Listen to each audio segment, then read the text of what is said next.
নমস্কাৰ ৰাজ্যৰ লাখ লাখ অৰুণোদয় আঁচনিৰ হিতাধিকাৰীৰ বাবে এটা জৰুৰী খবৰ গুৰুত্বপূৰ্ণ খবৰ যিকোনো মুহূৰ্তত আপোনাৰ নাম অৰুণোদয় আঁচনিৰ পৰা কৰ্তন কৰা হ'ব পাৰে নতুন নিয়ম আহিছে পূৰ্বতকৈ কিছু সলনি হৈছে এতিয়া অৰুণোদয় আঁচনিৰ নিয়ম আৰু এই আঁচনিৰ নিয়ম সলনি হোৱাৰ পাছতে এতিয়া কেতবোৰ বিভিন্ন ব্যৱস্থা হাতত ল'ব ৰাজ্য চৰকাৰে যদিহে আপোনাৰ ৰেচন কাৰ্ড নাই লগতে যদি আধাৰ কাৰ্ড নাই তেনেহলে আপুনি এই অৰুণোদয় আঁচনিৰ ধন লাভ কৰাৰ পৰা বঞ্চিত হ'ব পাৰে আমি সবিস্তাৰে খবৰটো লৈ অহাৰ চেষ্টা কৰিম এটা ডাঙৰ খবৰ অতিকে গুৰুত্বপূৰ্ণ খবৰ যে অৰুণোদয় আঁচনিক লৈ বৃহৎ সিদ্ধান্ত এতিয়া ৰাজ্য চৰকাৰে লৈছে এক বৃহৎ সিদ্ধান্ত ৰেচন আৰু আধাৰ কাৰ্ড নাথাকিলে কৰ্তন হ'ব অৰুণোদয়ৰ আঁচনিৰ পৰা হিতাধিকাৰীৰ নাম অৰ্থাৎ ধন লাভ নকৰিব আপুনি পূৰ্বতকৈ সলনি কৰা হৈছে অৰুণোদয় আঁচনিৰ নিয়ম এতিয়াৰ পৰা নিয়ম সলনি কৰা হৈছে নতুন ৰূপত আহিব অৰুণোদয় 3.0 এটা ডাঙৰ খবৰ ৰেচন কাৰ্ড নাথাকিলে বঞ্চিত হ'ব অৰুণোদয় আঁচনিৰ পৰা বঞ্চিত হ'ব হিতাধিকাৰীসকল যদিহে ৰেচন কাৰ্ড নাই ৰেচন কাৰ্ড থকাৰ উপৰিও থাকিব লাগিব আধাৰ কাৰ্ড আৰু ৰেচন কাৰ্ড থকাটো বাধ্যতামূলক বুলি উল্লেখ কৰিছে অৰুণোদয়ৰ বাবে প্ৰয়োজন হ'ব আধাৰ আৰু ৰেচন কাৰ্ড গতিকে হিতাধিকাৰীৰ বাবে এটা অতিকে জৰুৰী খবৰ গুৰুত্বপূৰ্ণ খবৰ নতুন নিৰ্বাচনী প্ৰক্ৰিয়াৰে আৰম্ভ হ'ব অৰুণোদয় 3.0 আৰু এতিয়াৰ পৰা পৰীক্ষা কৰা হ'ব হিতাধিকাৰীৰ হাতত আছেনে নাই ৰেচন কাৰ্ড বা আধাৰ কাৰ্ড অৰুণোদয় 3.0 আৰম্ভ হ'লে পুৰণি হিতাধিকাৰীয়ে বঞ্চিত হ'ব পাৰে অৰুণোদয় আঁচনিৰ পৰা আধাৰ আৰু ৰেচন কাৰ্ড নাথাকিলে কৰ্তন হ'ব আঁচনিৰ পৰা হিতাধিকাৰীৰ নাম এটা অতিকে জৰুৰী খবৰ ছেপ্টেম্বৰ মাহৰ পৰা আৰম্ভ হ'ব অৰুণোদয় 3.0 পঞ্জীয়ন নতুনকৈ পঞ্জীয়ন কৰিব লাগিব হিতাধিকাৰীসকলে নতুনকৈ 20 লাখ হিতাধিকাৰী লাভ কৰিব অৰুণোদয় আঁচনিৰ ধন গতিকে সকলোৰে বাবে এটা ডাঙৰ খবৰ 47 লাখ পৰিয়ালে ইতিমধ্যে লাভ কৰিব বহু লাখে লাখ লোকে লাভ কৰিছে 47 লাখে লাভ কৰিব নতুনকৈ অৰুণোদয় আঁচনিক লৈ বৃহৎ সিদ্ধান্ত লৈছে ইতিমধ্যে ৰাজ্য চৰকাৰে ৰেচন কাৰ্ড যদি নাই বা আধাৰ কাৰ্ড যদি নাই তেনেহলে কৰ্তন হ'ব পাৰে অৰুণোদয় আঁচনিৰ পৰা হিতাধিকাৰীৰ নাম আৰু পূৰ্বতকৈ সলনি কৰা হৈছে অৰুণোদয় আঁচনিৰ নিয়ম আৰু ইতিমধ্যে নিয়ম সলনি কৰা হৈছে অৰুণোদয় আঁচনিৰ নতুন ৰূপত আহিব অৰুণোদয় 3.0 অৰুণোদয় 3.0 নতুন ৰূপত আহিব ৰেচন কাৰ্ড নাথাকিলে বঞ্চিত হ'ব অৰুণোদয় আঁচনিৰ পৰা এটা অতিকে গুৰুত্বপূৰ্ণ খবৰ তাৎপৰ্যপূৰ্ণ খবৰ আমি জনাইছো ৰেচন কাৰ্ড থকাৰ উপৰিও থাকিব লাগিব আধাৰ কাৰ্ড থকাটো বাঞ্ছনীয় বুলি উল্লেখ কৰিছে অতিকে প্ৰয়োজনীয় অৰুণোদয়ৰ বাবে প্ৰয়োজন হ'ব এতিয়াৰ পৰা আধাৰ আৰু ৰেচন কাৰ্ড বাধ্যতামূলকভাৱে প্ৰয়োজন হ'ব আৰু নতুন নিৰ্বাচনী প্ৰক্ৰিয়াৰে আৰম্ভ হ'ব অৰুণোদয় 3.0 আৰু 3.0ত আৰু অধিক লোকক সামৰি লোৱা হ'ব অৰুণোদয় আঁচনিৰ এই 3.0 যদি আৰম্ভ হয় তেনেহলে পুৰণি হিতাধিকাৰীসকল বঞ্চিত হ'ব পাৰে অৰুণোদয় আঁচনিৰ পৰা আধাৰ কাৰ্ড ৰেচন কাৰ্ড নাথাকিলেই কৰ্তন হ'ব আপোনাৰ নাম অৰুণোদয় আঁচনিৰ পৰা ৰাজ্যৰ মুখ্যমন্ত্ৰী ডক্টৰ হিমন্ত বিশ্ব শৰ্মাই এই সন্দৰ্ভত বৃহৎ ঘোষণা কৰা পৰিলক্ষিত হৈছে ৰাজ্য চৰকাৰে লৈছে এই বৃহৎ সিদ্ধান্ত ৰেচন আৰু আধাৰ কাৰ্ড নাথাকিলেই কৰ্তন হ'ব অৰুণোদয় আঁচনিৰ নাম অৰ্থাৎ হিতাধিকাৰীৰ নাম কৰ্তন কৰা হ'ব পাৰে কিয়নো যদিহে আপোনাৰ ৰেচন কাৰ্ড নাই যদিহে আপোনাৰ আধাৰ কাৰ্ড নাই তেনেহলে আপুনি লাভ নকৰিব অৰুণোদয় আঁচনিৰ ধন এটা ডাঙৰ খবৰ কৰ্তন হ'ব হাজাৰ লাখ অৰুণোদয় আঁচনিৰ হিতাধিকাৰীৰ নাম লাখ লোকক যিহেতু অৰুণোদয় আঁচনি প্ৰদান কৰে প্ৰত্যেক মাহৰ 10 তাৰিখে ডিবিটিৰ জৰিয়তে পোনপটীয়াকৈ বেংক একাউণ্টত জমা কৰে 1250 টকা আৰু সেই 1250 টকা যিসকল হিতাধিকাৰী লাভ কৰি আহিছে তেখেতসকলৰ বাবে এটা জৰুৰী খবৰ হয়তো যিকোনো মুহূৰ্তত আপোনাৰ নাম কৰ্তন হ'ব পাৰে আৰু ইয়াৰ পিছৰ মাহটোৰ পৰা হয়তো আপুনি 1250 টকা চৰকাৰৰ বিনামূল্যে লাভ নকৰিব পাৰে আৰু ৰাজ্য চৰকাৰে বৃহৎ সিদ্ধান্ত লোৱা পৰিলক্ষিত হৈছে অৰুণোদয় 3.0 আহিব আৰু তাতেই নিৰ্বাচনী প্ৰক্ৰিয়া কিছু পৃথক হ'ব কিছু নিয়ম সলনি হ'ব এতিয়াৰে পৰা বাঞ্ছনীয় হ'ব আধাৰ কাৰ্ড আৰু ৰেচন কাৰ্ড যদিহে আধাৰ আৰু ৰেচন কাৰ্ড নাই তেনেহলে অৰুণোদয় আঁচনিৰ হিতাধিকাৰীৰ পৰা বঞ্চিত হ'ব বা নাম কৰ্তন কৰা হ'ব পাৰে এই কথা জনাইছে ৰাজ্যৰ মুখ্যমন্ত্ৰী ডক্টৰ হিমন্ত বিশ্ব শৰ্মাই মুখ্যমন্ত্ৰীগৰাকীৰ মন্তব্য আছে অৰুণোদয় আঁচনিক লৈ কি কৈছিল মুখ্যমন্ত্ৰী ডক্টৰ হিমন্ত বিশ্ব শৰ্মাই তাৰ ক্ৰিয়াদাংশ আমি আগবঢ়োৱাৰ চেষ্টা কৰিম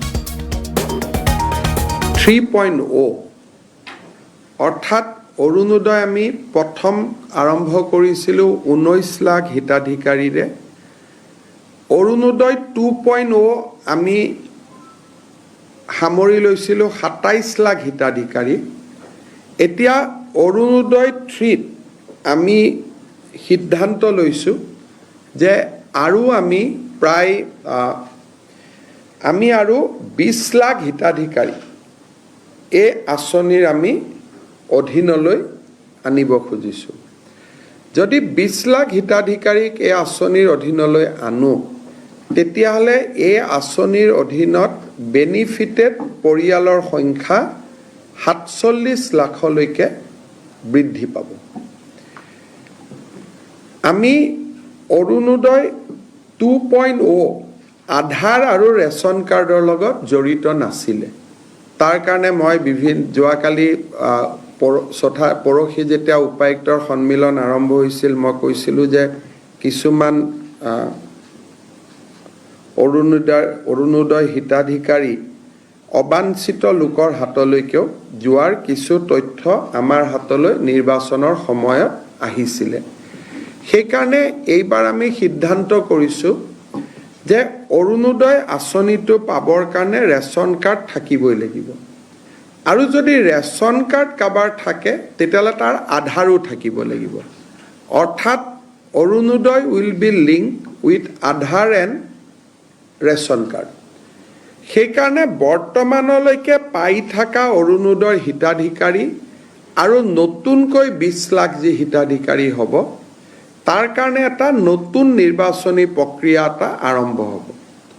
অৱশ্যে যেতিয়ালৈকে নতুন বেনিফিচিয়াৰী নিৰ্বাচন নহয়, তেতিয়ালৈকে পুৰণাসকলে অৰুণোদয় পাই থাকিব।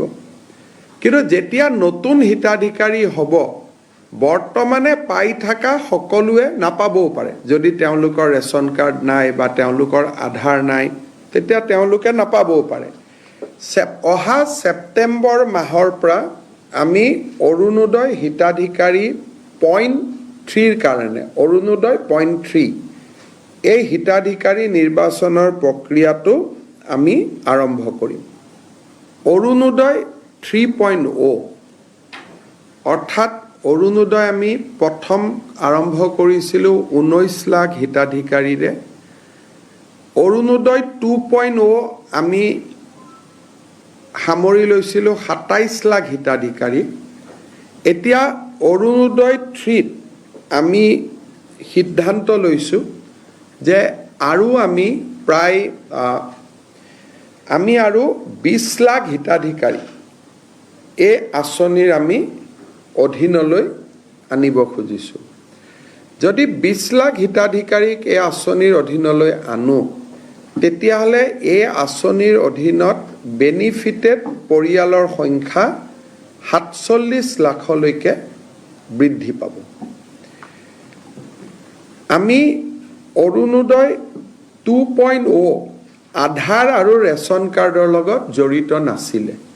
তাৰ কাৰণে মই যোৱাকালি পৰহি যেতিয়া উপায়ুক্তৰ সন্মিলন আৰম্ভ হৈছিল, মই কৈছিলোঁ যে কিছুমান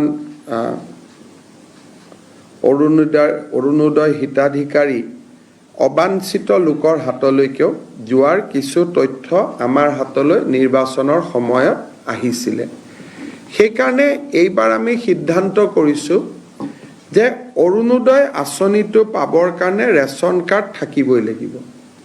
আৰু যদি ৰেচন কাৰ্ড কাৰোবাৰ থাকে, তেতিয়াহ'লে তাৰ আধাৰো থাকিব লাগিব। অৰ্থাৎ Orunodoi will be link with Aadhaar and ration card. সেইকাৰণে বৰ্তমানলৈকে পাই থকা অৰুণোদয় হিতাধিকাৰী আৰু নতুনকৈ 20 লাখ যি হিতাধিকাৰী হ'ব, তাৰ কাৰণে এটা নতুন নিৰ্বাচনী প্ৰক্ৰিয়া এটা আৰম্ভ হ'ব। অৱশ্যে যেতিয়ালৈকে নতুন বেনিফিচিয়াৰী নিৰ্বাচন নহয়, তেতিয়ালৈকে পুৰণাসকলে অৰুণোদয় পাই থাকিব। কিন্তু যেতিয়া নতুন হিতাধিকাৰী হ'ব, বৰ্তমানে পাই থকা সকলোৱে নাপাবও পাৰে। যদি তেওঁলোকৰ ৰেচন কাৰ্ড নাই বা তেওঁলোকৰ আধাৰ নাই, তেতিয়া তেওঁলোকে নাপাবও পাৰে। অহা ছেপ্টেম্বৰ মাহৰ পৰা আমি অৰুণোদয় হিতাধিকাৰী 0.3 কাৰণে, অৰুণোদয় 0.3 এই হিতাধিকাৰী নিৰ্বাচনৰ প্ৰক্ৰিয়াটো আমি আৰম্ভ কৰিম। অৰুণোদয় 3.0 অৰ্থাৎ অৰুণোদয় আমি প্ৰথম আৰম্ভ কৰিছিলোঁ 19 লাখ হিতাধিকাৰীৰে। অৰুণোদয় 2.0 আমি সামৰি লৈছিলোঁ 27 লাখ হিতাধিকাৰী। এতিয়া অৰুণোদয় 3ত আমি সিদ্ধান্ত লৈছোঁ যে আৰু আমি প্ৰায় আমি আৰু 20 লাখ হিতাধিকাৰী এই আঁচনিৰ আমি অধীনলৈ আনিব খুজিছোঁ। যদি 20 লাখ হিতাধিকাৰীক এই আঁচনিৰ অধীনলৈ আনো তেতিয়াহ'লে এই আঁচনিৰ অধীনত বেনিফিটেড পৰিয়ালৰ সংখ্যা 47 লাখলৈকে বৃদ্ধি পাব। আমি অৰুণোদয় 2.0 আধাৰ আৰু ৰেচন কাৰ্ডৰ লগত জড়িত নাছিলে। তাৰ কাৰণে মই যোৱাকালি পৰহি যেতিয়া উপায়ুক্তৰ সন্মিলন আৰম্ভ হৈছিল মই কৈছিলোঁ যে কিছুমান অৰুণোদয় হিতাধিকাৰী অবাঞ্ছিত লোকৰ হাতলৈকেও যোৱাৰ কিছু তথ্য আমাৰ হাতলৈ নিৰ্বাচনৰ সময়ত আহিছিলে। সেইকাৰণে এইবাৰ আমি সিদ্ধান্ত কৰিছোঁ যে অৰুণোদয় আঁচনিটো পাবৰ কাৰণে ৰেচন কাৰ্ড থাকিবই লাগিব, আৰু যদি ৰেচন কাৰ্ড কাৰোবাৰ থাকে তেতিয়াহ'লে তাৰ আধাৰো থাকিব লাগিব। অৰ্থাৎ Orunodoi will be link with Aadhaar and ration card. সেইকাৰণে বৰ্তমানলৈকে পাই থকা অৰুণোদয় হিতাধিকাৰী আৰু নতুনকৈ 20 লাখ যি হিতাধিকাৰী হ'ব তাৰ কাৰণে এটা নতুন নিৰ্বাচনী প্ৰক্ৰিয়া এটা আৰম্ভ হ'ব।